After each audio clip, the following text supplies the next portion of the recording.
So আমার মেয়ের জন্য একটা গিফট কিনতে যাবো আমি আর ভাই, তার জন্য রেডি টেডি হয়ে মেয়েকেও পাঠিয়ে দিচ্ছি অন্য জায়গায়, যেহেতু গিফটটাও যাতে না দেখে।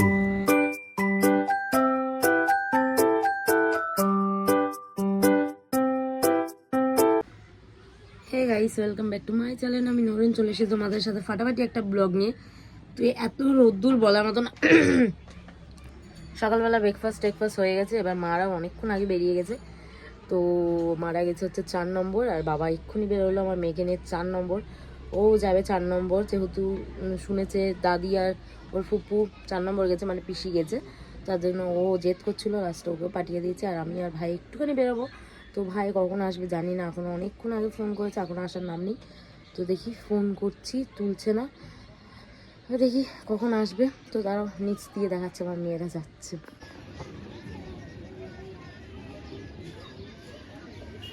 ওই দেখো মেয়ে তার দাদা যাচ্ছে। আমরা বেরিয়ে পড়েছি, চলো যাই গিয়ে দেখি দোকানে। এত জায়গায় বিড়াল দেখলাম, তারপরে বিড়াল কোনো জায়গায় পেলাম না। তো আলটিমেট বাড়ি যাবো, চলো। তো বাড়ি চলে এলাম, আর বিরিয়ানি নিয়ে এসেছিলাম, এই বিরিয়ানি খাচ্ছি এবার। সো আমরা বিড়াল দেখতে গেছিলাম, তো বিড়াল টিড়াল তো কিছু পেলাম না, মানে বিড়াল অ্যাভেলেবেল নেই কোনো জায়গায়। এতগুলো দোকান ঘুরলাম, সেই দোকানগুলো ভিডিও আমি করতে পারিনি, কারণ এটা প্রথমত টেনশন ছিল যে আজকে পাবো তো তো আলটিমেট পেলাম না। সো যাকে অর্ডার দেওয়া আছে সে সোমবার আনবে বলেছে, তো দেখি সোমবার যদি ও এনে দেয় তো ভালো। তো চলো, এখন হচ্ছে আমি বাড়ি চলে আসার পর তো খাওয়া দাওয়া করলাম দেখতেই পেলে। তো খেয়ে দিয়ে নিয়ে এবার হচ্ছে মা আমাকে বললো যে রান্না করে নাও, কারণ আমরা আস্তে আস্তে একটু লেট হবে। তো এই কারণে রান্নাটা বসিয়েছি, ভাত বসিয়েছি, আর চিকেন আছে, চিকেনটাই করব। তো চলো এই দুটোই করি, এখন কিছু করার নেই, রান্নাটা করতেই হবে, যদি মারা বলে রেখেছে। তো চলো, আর ভালো লাগছে না, পেলাম তো না জিনিসটা।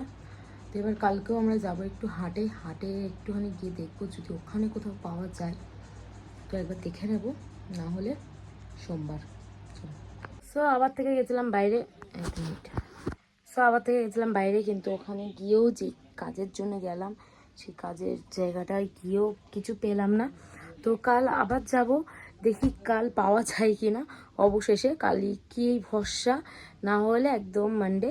তো চলো, এখন হচ্ছে আমি মাংস করছি, যেহেতু মারা বলেছে মাংস করতে, আর ভাত করে দিয়ে গেছিলাম। তো এবার মাংসটা চাপিয়েছি, মাংসটা হয়ে গেলে, আর তা মারা ওখানেও আসেনি, মারা এলে তারপরে দেখছি কী করা যায়। তো চলো মাংসটা করে নিই, মাংসটা করছি। এখানে কষা কষা মাংস হচ্ছে, যে আলুগুলো দেবো, আলুগুলো ভুল করে আমি ভাবলাম ভেজে আমি তুলে রাখবো, কিন্তু ওটা হয়নি, তার জন্য আমাকে আলাদা কড়ায় আমাকে ভাজতে হয়েছে। বেড়ে গেল মাংস আলাদা কড়ায়, আলু আলাদা কড়ায়, কষে নিই ভালোভাবে, কষে নিই, আমার মাংসটা ভালো। আজকে কিন্তু আমি গোটা মশলায় রান্না করেছি। তো চলো, কেমন টেস্টি হয় সেটা তো সবাই বলবে।